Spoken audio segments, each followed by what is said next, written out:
Assalamualaikum warahmatullahi wabarakatuh. Bismillahirrahmanirrahim. Alhamdulillahirabbil alamin. Wa bihi nasta'in 'ala umuri dunya waddin.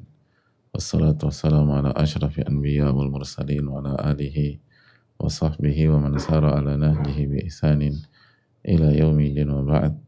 Allahumma inna nas'aluka ilman nafi'a wa na'udzubika min ilmin la yanfa'.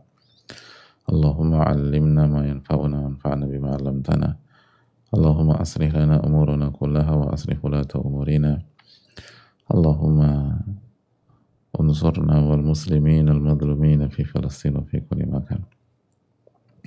Alhamdulillah, kita panjatkan puji dan syukur kita kepada Allah Tabaraka wa Ta'ala atas segala nikmat dan karunia Allah berikan kepada kita. Sebagaimana salawat beriring salam semoga tercurah kepada Rasulullah SAW beserta para keluarga, para sahabat, dan orang-orang yang istiqomah berjalan di bawah naungan sunnah beliau sampai hari kiamat kelak. Kita meminta kepada Allah dengan nama-nama yang husna dan sifat-sifat yang maha mulia. Allah berikan kita ilmu yang bermanfaat dan melindungi kita dari ilmu yang tidak bermanfaat. Allah perbaiki urusan-urusan kita dan urusan pemimpin-pemimpin kita. Allah Subhanahu wa Ta'ala tolong kita dan saudara-saudara kita khususnya terzalimi di Palestina dan berbagai macam tempat. Allah Maha berkuasa atas segala sesuatu. Semoga Allah SWT merahmati para ulama kita, khususnya Imam Nawawi rahimahullah ta'ala, keluarga beliau, orang tua beliau, guru-guru beliau, dan para ulama-ulama kita yang lain, dan guru-guru kita. Amin ya rabbal alamin. Alhamdulillah, kita bersyukur kepada Allah Subhanahu wa ta'ala. Kita kembali dipertemukan di majelis ini, dan semoga Allah Subhanahu wa Ta'ala memberikan ilmu nafi pada kesempatan pagi hari ini, dan semoga Allah Subhanahu wa Ta'ala memberkahi setiap langkah-langkah kita. Amin ya rabbal alamin. Hadirin Allah muliakan,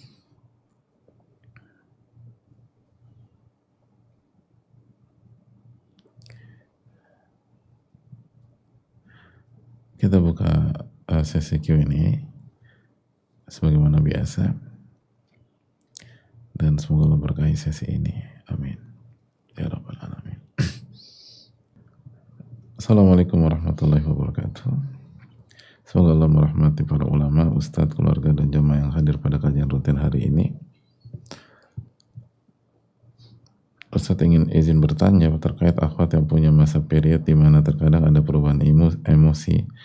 Bagaimana berhadapan dengan kondisi demikian di mana emosi terkadang lebih gampang ke-trigger dibanding waktu-waktu lainnya, namun terkendala jika ingin sholat.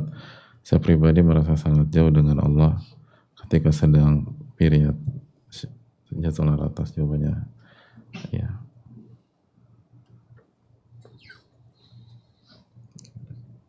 Kata.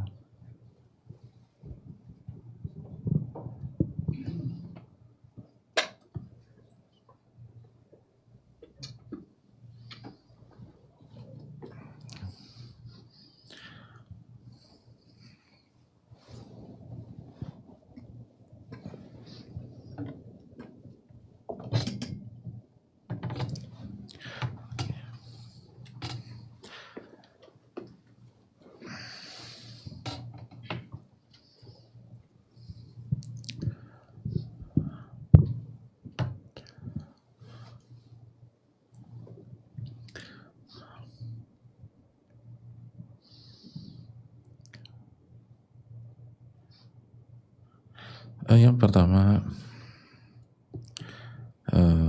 hadirin Allah muliakan, khususnya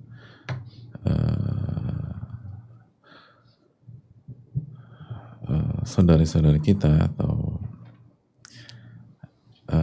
para wanita, dan sebenarnya ini juga dibutuhkan oleh para laki-laki, suami, ayah, kakak laki-laki atau adik laki-laki, bahwa itu adalah siklus yang Allah berikan kepada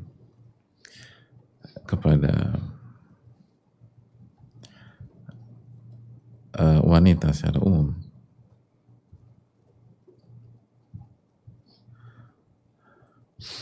yang harus diterima dan harus uh, yang harus diterima sebagai sebuah ketetapan dan takdir Allah Subhanahu wa taala. Makanya kata Nabi SAW dalam hadis Bukhari, beliau mengatakan bahwa inna hadza amrun katabahu Allahu ala banati Adam. Ini adalah sebuah ketetapan yang Allah tulis kepada anak-anak perempuan atau anak keturunan Nabi Adam yang wanita.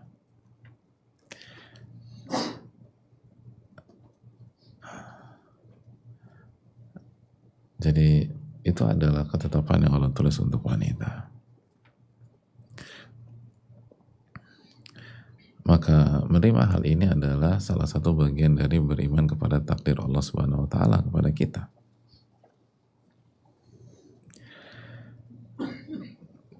Itu hal yang penting. Dan ketika ada perubahan emosi yang natural dan kita sikapi dengan sabar, maka kita dapat pahala. Ada rasa sakit karena period, lalu kita sikapi dengan sabar dan kita menerima ini sebagai takdir atau beriman sebagai takdir, maka kita dapat pahala yang tidak dialami oleh laki-laki.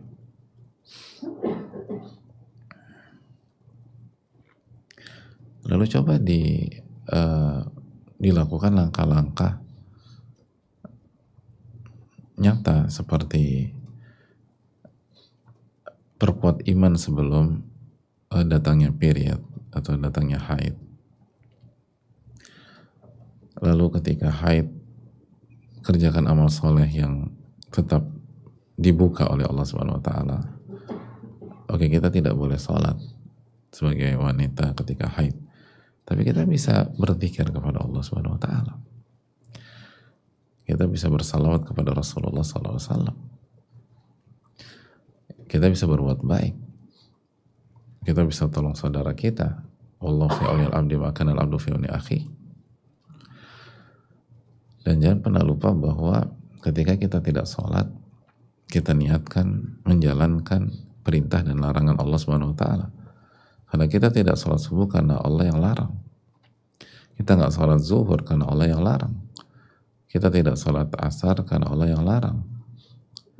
Maka kita sedang beribadah kepada Allah Subhanahu wa taala.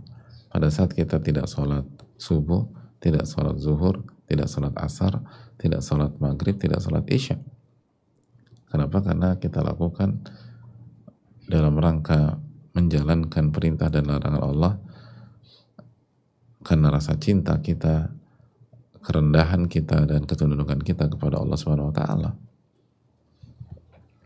Maka itu adalah ibadah dan kita dapat pahala. Makanya sebagian ulama fikih dan usul ketika ditanya meminum obat pemberhenti haid untuk melakukan sebagian ibadah, sebagian atau diantara, sekali lagi diantara jawabannya ya, mereka mengatakan selama tidak ada side effect, nggak ada efek samping atau mudaratkan, diperbolehkan. Tapi mereka juga kasih pandangan, bukankah ketika Anda tidak beribadah dalam rangka cinta kepada Allah, merendah dan tunduk kepada Allah, itu pun juga ibadah. Itu pun juga ibadah kepada Allah Subhanahu wa taala. Maka ini yang harus kita resapi. Jadi ilmunya tuh diperkuat gitu loh, dan amalan hatinya diperkuat, sehingga kekurangan di satu sisi itu bisa diperkuat dari sisi yang lain.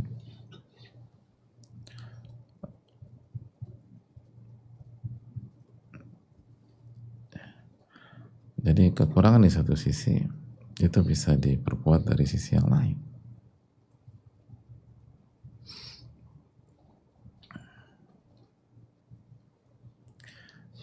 Jadi itu hal yang perlu kita camkan.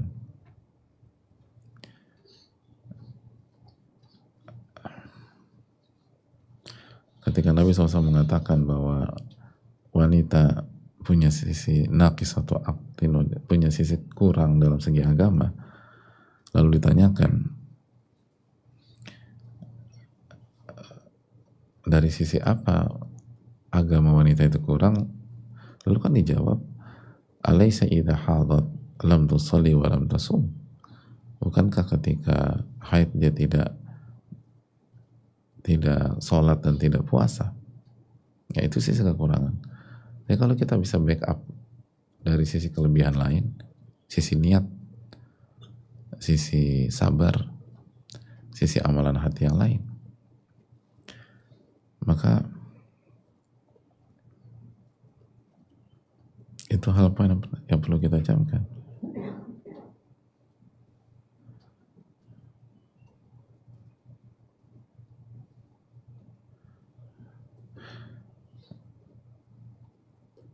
Bahkan Imam Nawawi rahimahullah ta'ala pernah menyampaikan, wa naqsuddin, jadi kurang agama itu beda-beda, kata beliau.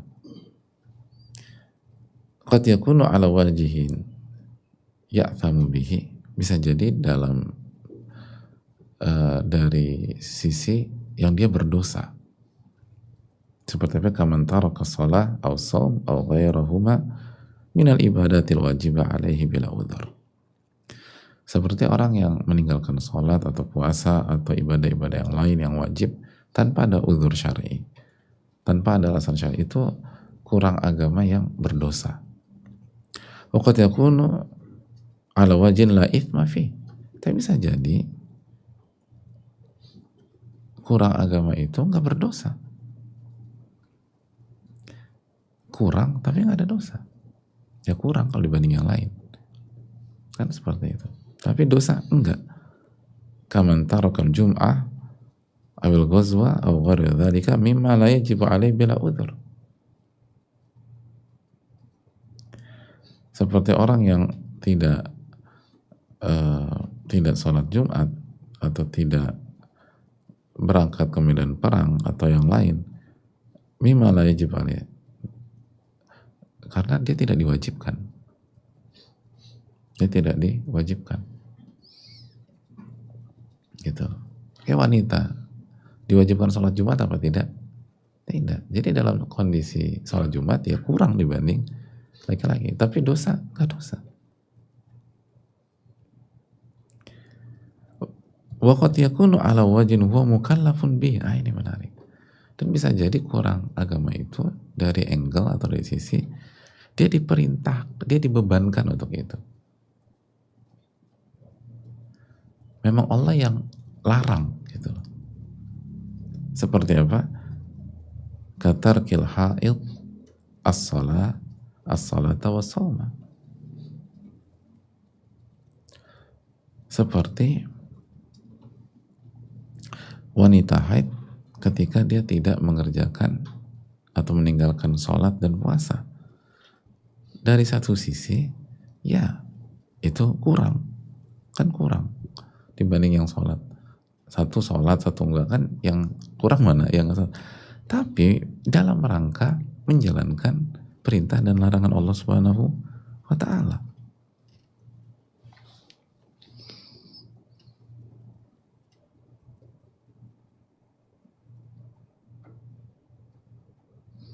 Itu poin.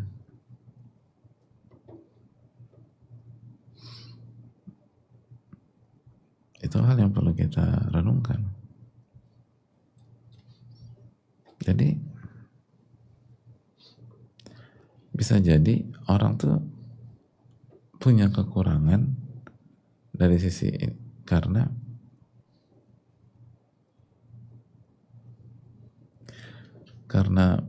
menjalankan perintah Allah, menjalankan perintah Allah.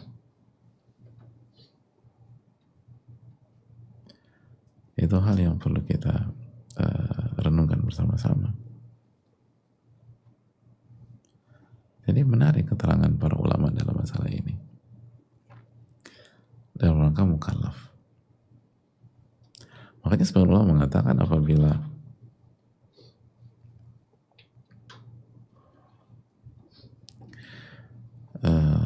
itu tadi, dia tidak mengerjakan sholat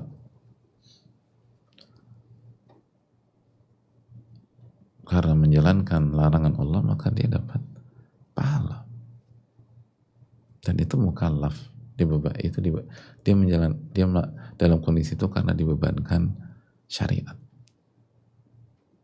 Jadi ada yang dosa, ada yang nggak dosa, ada yang justru karena diperintahkan oleh Allah Subhanahu wa Ta'ala. Wallahu ta'ala a'lam bishawab.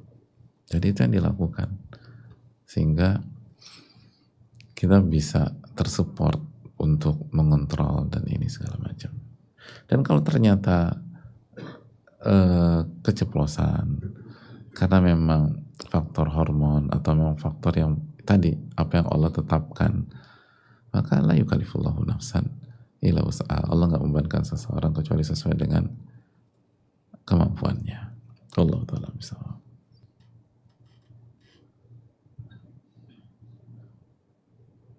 Assalamualaikum warahmatullahi wabarakatuh. Waalaikumsalam warahmatullahi wabarakatuh.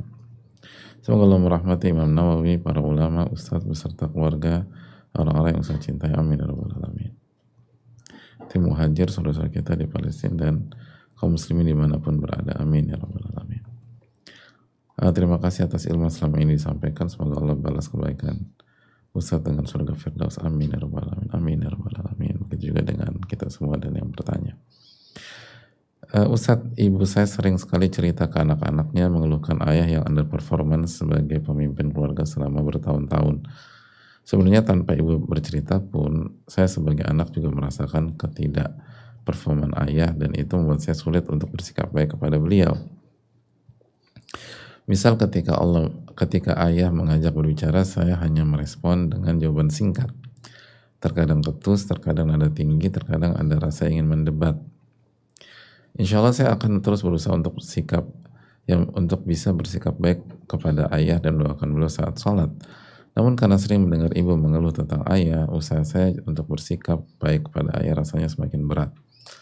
Saya bisa mengerti kalau ibu sangat lelah karena beliau harus berjuang ekstra. Tapi di sisi lain saya khawatir semakin tidak respect dengan ayah.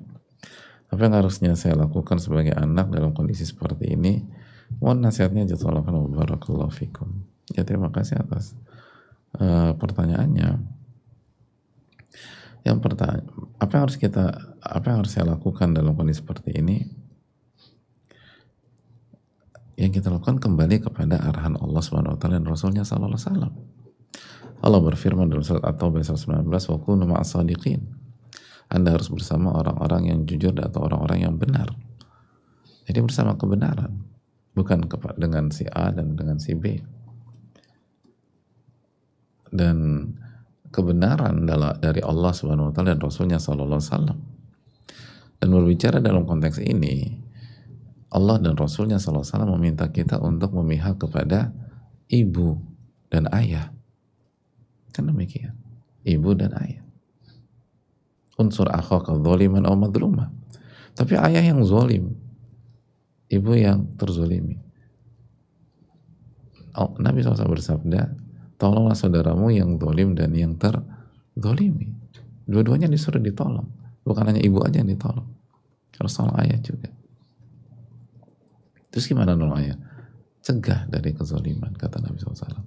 Bukan dimusuhin, bukan dibenci, bukan di segala macam. Dan kebenaran dalam Al-Quran dan Sunnah pun mengarahkan kita untuk tetap berbuat baik kepada mereka berdua.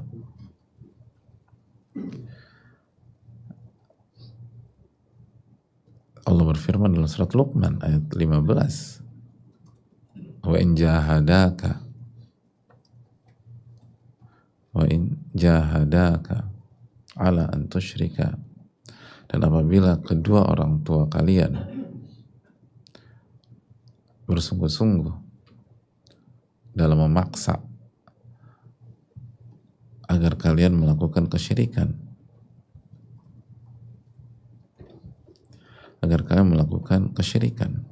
wa in jahadaka ala an tusyrika bima laisa laka bihi ilmun, sesuatu yang tidak ada ilmunya tentang itu, ada nggak bertentangan dengan ilmu. Apa kata Allah? Fala tuti'huma, jangan mentaati mereka berdua. Titik, belum. Wasahibhuma fid dunya ma'rufa, dan tetap berbuat baik dengan mereka di saat di dunia. Wattabi' sabila man anaba ilai, dan ikutilah jalan orang yang kembali kepadaku. Thumma ilayya marji'ukum, dan hanya kepada aku tempat kalian kembali. Fa unabbi'ukum bima kuntum ta'malun, maka aku akan beritahukan bima kuntum ta'malun, apa yang telah kalian kerjakan. Jadi Allah perintahkan, sekali lagi, kita enggak, misalnya ayah atau ibu kita lah, dalam konteks ini ayah kita underperformance, bertanya, apakah lebih parah daripada ayat ini? Tapi itu zolim, ya itu zolim. Tapi apa zolim yang paling besar? Mana yang lebih parah? Kezoliman banyak ayah pada hari ini, atau kezoliman yang bernama kesyirikan? Allah berfirman tentang kesyirikan di surat yang sama, 2 ayat sebelumnya. Inna syirka la dzulmun adzim. Di ayat surat Luqman ayat 13. Inna syirka la dzulmun adzim. Sesungguhnya kesyirikan adalah kezaliman yang paling besar, paling parah. Jadi di ayat ke-13 Allah menyatakan bahwa kesyirikan adalah kezaliman yang paling parah, paling berat, paling besar. Di ayat ke-15 Allah menjelaskan, ini ada orang tua yang bukan hanya mengerjakan kesyirikan yang merupakan kezaliman yang paling parah itu, tapi maksa anaknya itu dan mengerahkan seluruh kemampuan mereka untuk membuat anaknya melakukan kesyirikan. Ada yang lebih parah dari itu. Jadi bukan hanya melakukan kesyirikan, tapi juga memaksa. Dan jahada itu mengeluarkan semua. Jahada itu kata kerja dari jihad. Jadi jihad itu noun, jahada itu verbnya. Jadi gimana sih orang tua itu berjihad untuk buat anaknya syirik gitu loh, quote unquote. Jadi artinya mereka memperjuangkan itu dengan totalitas, gimana anak aku syirik gitu, gimana anak saya syirik, dan diperjuangkan bukan cuman udah deh syirik aja, enggak, semua kemampuan orang tua ditumpahkan ke sana. Apa arahan Allah SWT kepada sang anak? Fala tuti'huma, jangan nurut, tapi titik, enggak. Wasahibhuma fid dunya ma'rufa, dan tetap berinteraksi dengan mereka dengan cara yang baik, itu baik. Jadi tetap berinteraksi dengan cara yang baik, walaupun orang tua kita underperformance. Apalagi kalau tidak sampai titik itu, apalagi underperformance-nya nggak sampai ke stadium itu. Itu poin. Jadi sekali lagi, banyak istighfar, banyak tobat, dan lawan rasa itu. Dan terus berbuat baik kepada kedua orang tua kita, kepada ibu kita, dan kepada ayah kita. Jadi ibu kita dirangkul, misalnya beliau merasa, ya wajar seorang istri merasa berjuang, misalnya sebagai banyak istri merasa berjuang sendiri, capek, lelah, letih, terus suaminya ada yang nggak berjuang, ada yang nggak kerja, ada yang marah-marah doang, ada yang ini, ada yang itu, wajar capek. Dan wanita atau istri butuh teman diskusi, teman ngobrol. Nah kita support, tapi jangan biarkan pola ini berkepanjangan. Ajak ibu mengingat Allah Subhanahu Wa Taala. Ajak ibu mengingat Allah Subhanahu Wa Taala. Ajak ibu bertakwa kepada Allah Subhanahu Wa Taala. Ajak ibu untuk meyakini bahwa ketika ibu yang berjuang, maka ibu yang beruntung, gitu. Ketika ibu berjuang sendiri, maka pahalanya diborong sama ibu, dan ayah akan ditanya dan mempertanggungjawabkan sikapnya kepada Allah Subhanahu wa taala. Nah, kita sebagai keluarga gimana nolong ayah di hari kiamat nanti? Jadi kalau pembahasan tentang ayah dalam konteks ini, isunya adalah gimana menyelamatkan ayah. Bukan sebel banget dengan sikap ayah dan sebagainya, enggak. Gitu. Itu hal yang perlu kita renungkan. Kalau kita benar-benar yakin dengan yaumul hisab, hari penghisapan, bahwa semua itu nggak akan sia-sia. Berarti kan ini yang sebenarnya yang emergensi ini ayah, bukan ibu. Ibu udah benar, bahkan plus. Yang bukan tanggung jawabnya dikerjain juga sama ibu. Nah, terus tapi ingetin ibu untuk ikhlas. Karena kalau ngerjain semuanya ngeluh, ngedumel, bisa jadi nggak dapat pahala juga, rugi kita. Ikhlas. Lalu untuk orang tua, ini blind spot loh. Dan kasus seperti banyak.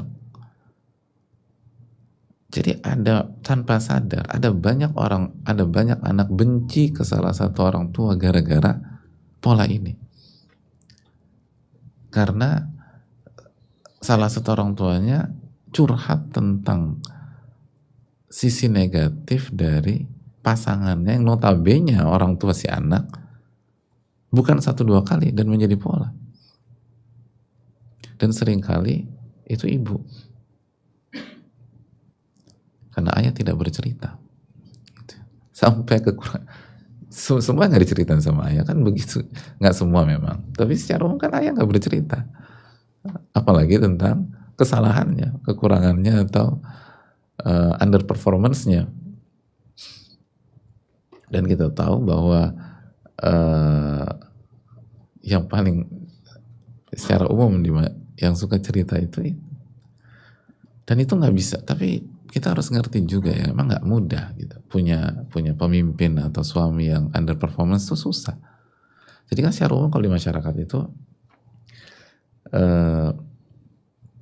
yang pertama misalnya suaminya zolim, baik atau kepala keluarganya zolim, baik sebagai suami maupun sebagai ayah. Terus yang kedua,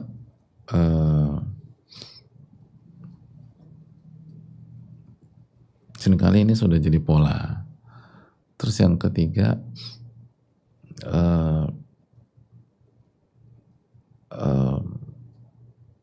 ini berkaitan dengan sisi wanita yang DNA-nya itu dilindungi, diayomi, dibimbing dan seterusnya. Nah terus yang berikutnya, seringkali juga faktor nggak ada ilmu, banyak istri atau banyak ibu. Yang kelima, nggak punya teman yang solehah atau nggak punya lingkungan dan nggak punya tempat konsul yang benar. Nah ketika faktor-faktor di atas komplit, akhirnya ceritanya ke anak. Karena itu tadi, karena secara umum wanita butuh perlindungan dan dia nggak dapat di suaminya, lalu nggak dapat di keluarga yang lain, lalu nggak dapat di sahabat yang soleha dan seterusnya. Bahkan sebagian pihak ngomporin dia juga. Akhirnya minta dukungan dari anak, ceritalah ke anak. Jadi makanya wanita, apalagi ketika suami kita nggak perform ya, benar-benar harus dekat sama Allah. Lalu yang kedua, belajar ilmu agama. Lalu yang ketiga, harus punya lingkungan, sahabat-sahabat yang soleh, khususnya yang matang, yang senior, bukan provokator, bukan yang kompor. Saya tidak tenangin gitu. Dan yang bisa ngingetin, jangan pernah cerita ke anak-anak, karena sekali dampaknya besar. Dan mayoritas ibu nggak ada maksud membuat anaknya benci kepada ayahnya, nggak ada maksud. Karena kalau anaknya benci kepada ayahnya, nanti yang direpotkan ibunya juga. Itu sama aja sama aja nusuk sendiri. Seringkali kan cuma butuh teman bicara, butuh teman curhat, cuma butuh pendengar, nggak ada siapa-siapa, udah anak yang diajak bicara. Dan itu butuh perlindungan, butuh diayomi dan seterusnya.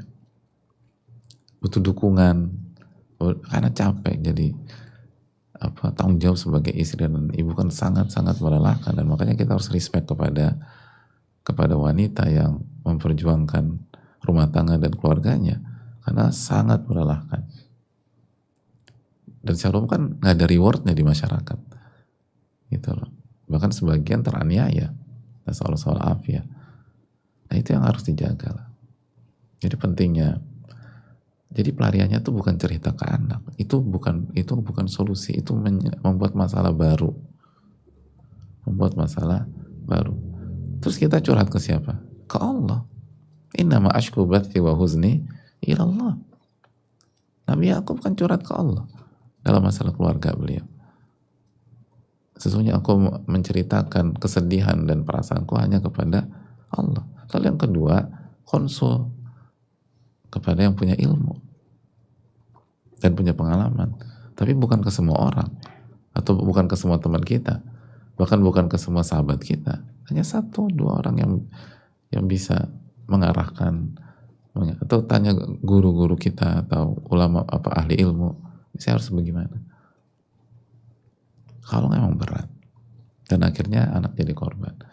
Dan ingat loh, kita punya tanggung jawab agar anak itu benar, agar anak itu bertakwa, agar anak itu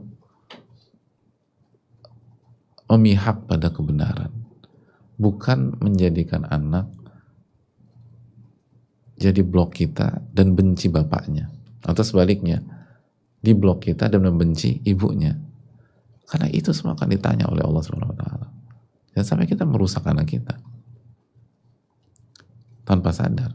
Apalagi kalau kita sadar, emang sengaja sebagian orang tua tuh ingin membuat anaknya membenci pasangannya dan berpihak dan menjadi blok dia. Itu bahaya di hari kiamat. Itu bahaya di hari kiamat. Kata para ulama bahwa orang tua yang lalai dalam mendidik anak, yang lalai loh, anaknya nggak dididik,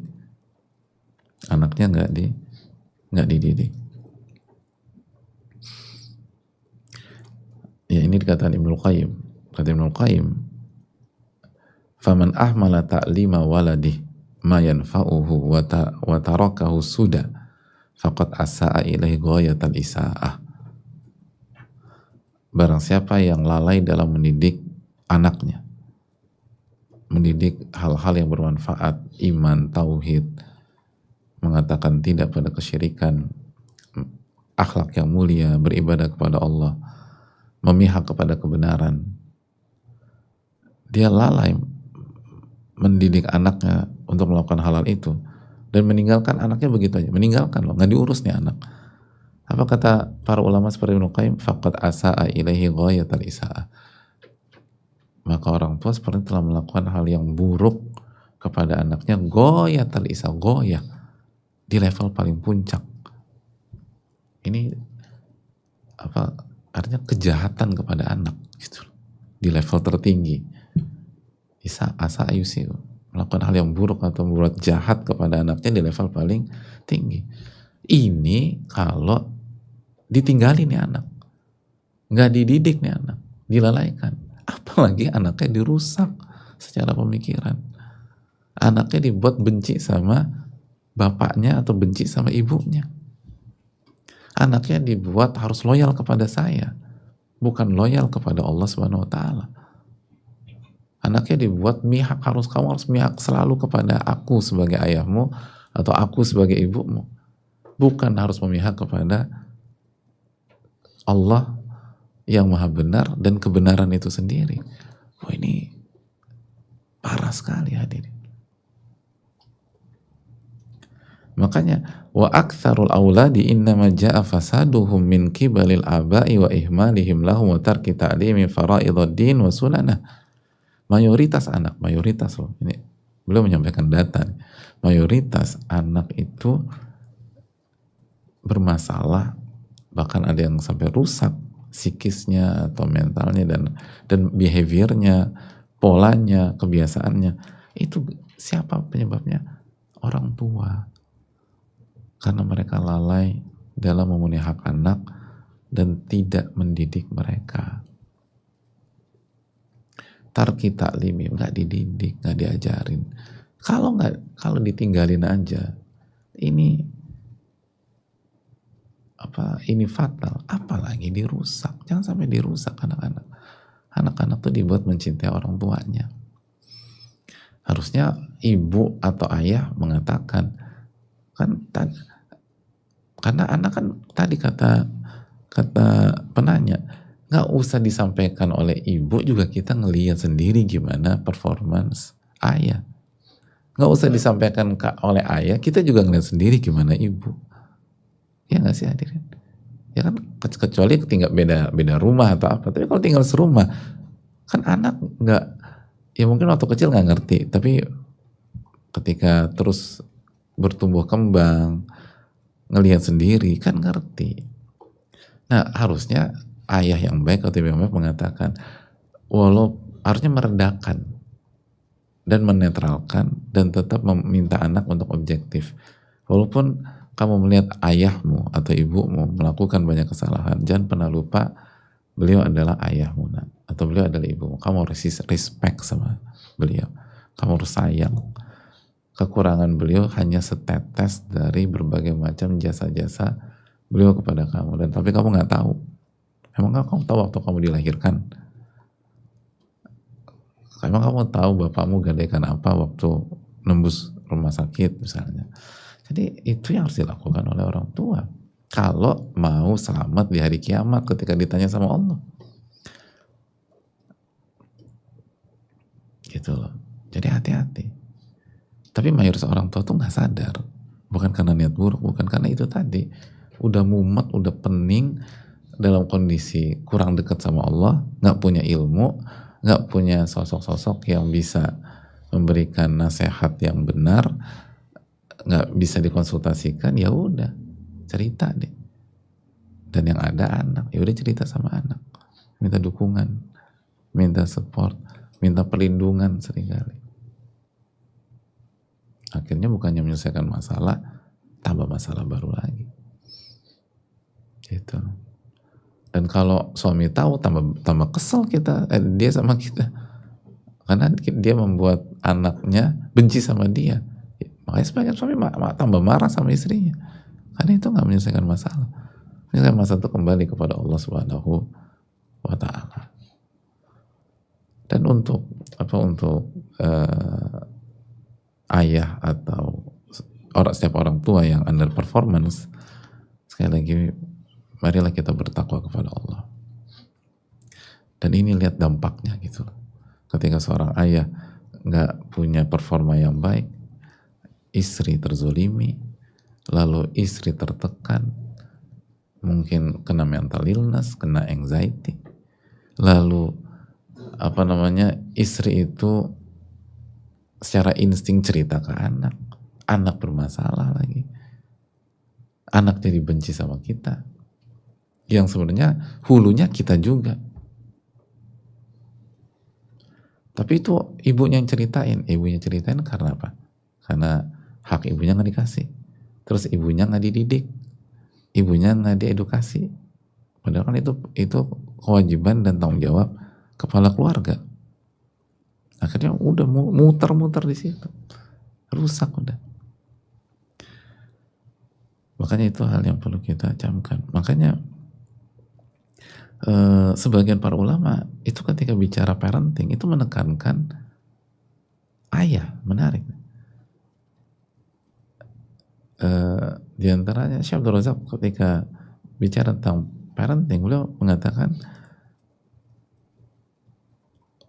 wa yajibu tanbihu ila anna hadhil mas'alah wa hiya tarbiyatul aulad mas'alatun kabiratun azimah. Harus diperhatikan bahwa masalah mendidik anak ini masalah yang besar dan masalah yang agung. Lalu berikutnya apa? Yajibu ala kulli abin an yuliaha an yuliaha inayatan balighah. An yuliaha yajibu ala kulli abin an yuwalliyaha inayatan balighah. Wajib bagi setiap ayah an yuwalliyaha inayatan balighah, ya benar-benar bertanggung jawab dan memberikan perhatian yang ekstra, yang maksimal, balighah. Gitu. Fa inna amata fasadil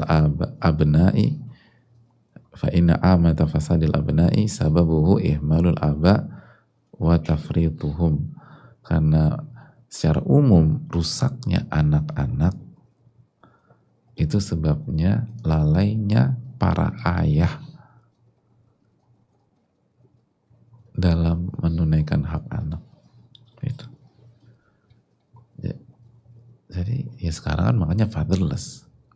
Ini ulama udah jelaskan itu, ditekankan. Wajib bagi setiap ayah ketika dikasih amanat ini an yuwalliyaha inayatan balighah. Benar-benar bertanggung jawab total gitu loh. Kenapa? Karena amah secara umum rusaknya anak itu sebabnya tuh ayah. Nah kita langsung bypass, itu gara-gara salah pergaulan. Enggak. Benar, yang nawarin ganja temennya. Tapi kenapa dia mau? Bentengnya nggak ada, pagernya nggak ada. Siapa yang harusnya bangun benteng? Ayah. Itu. Ayah nggak bangun benteng pertahanan. Akhirnya kebuka. Ada yang nawarin ganja, coba. Ada yang nawarin putau, coba. Ada yang nawarin perempuan, coba. Udah selesai. Kenapa? Bentengnya nggak ada. Dan para ulama tuh bicara tuh dari hulu, nggak bicara di episode tengah-tengah, enggak. Emang ini gara-gara pergaulan. Ya pergaulan benar, tapi ini siapa yang harusnya bangun benteng ini loh? Yang bangun pondasi itu siapa? Yang bangun kuda-kuda itu harusnya siapa? Loh kan harusnya ibu. Iya ibu. Tapi kepala keluarga kan ayah. Kalau ada masalah di divisi, hadirin puncak tertinggi, yang dipanggil siapa? Kepala divisi. Itu kenapa anak buah lo tuh? Lo gak bisa megang? Gitu kan. Jadi kepala divisi yang dipanggil. Jadi sekali lagi, kepala keluarga itu ayah. Itu yang jadi ini hal yang perlu kita. Jadi bagi ayah itu tadi, kalau kita nggak punya performa yang baik, itu kemana-mana urusan, kemana-mana, dan rusaknya tuh kemana-mana. Semoga ini menjadi bahan renungan bagi kita semua, dan ini contoh nyata dalam kasus ini. Semoga Allah memberikan taufik, dan bagi kita nggak ada waktu terlambat, segera perbaiki, segera istighfar, segera taubat kalau kita mengalami hal ini. Dan setiap pihak menjalankan tugasnya masing-masing. Kulun ya'malu ala syakilati. Setiap pihak menjalankan kotaknya masing-masing. Ayah perbaiki performanya, ibu didik anak, dan jangan pernah curhat-curhat yang kontraproduktif seperti ini. Udah terbukti ini ngerusak. Anak terus berusaha objektif dan tunaikan hak orang tua, dan dekat sama Allah Subhanahu wa Ta'ala. Jadi ketika semua pihak sepakat untuk memperbaiki diri masing-masing, insya Allah mereka akan ketemu di tengah, dan akan ada perbaikan, ada improvement, ada kemajuan yang kita harapkan bersama. Semoga Allah memberikan taufik. Subhanallahi wa bihamdihi. Astaghfirullah wa atubu ilaik. Assalamualaikum warahmatullahi wabarakatuh. Sahabat, rutin jaga kesehatan. Ayo, terlibat langsung di gerakan sehat bermanfaat bersama Muhajir Project Peduli. Insya Allah, setiap kegiatannya membawa maslahat besar bagi kita maupun saudara-saudara lainnya. Apa saja kegiatan dan manfaatnya? Donor darah. Selain bermanfaat bagi kesehatan kita, dengan izin Allah, 1 kantung darah yang kita donorkan dapat menjadi sebab 1 hingga 3 nyawa terselamatkan. Khitan massal, mendukung perjuangan lebih dari 100 anak laki-laki muslim per tahun dalam menunaikan syariat Islam berupa khitan.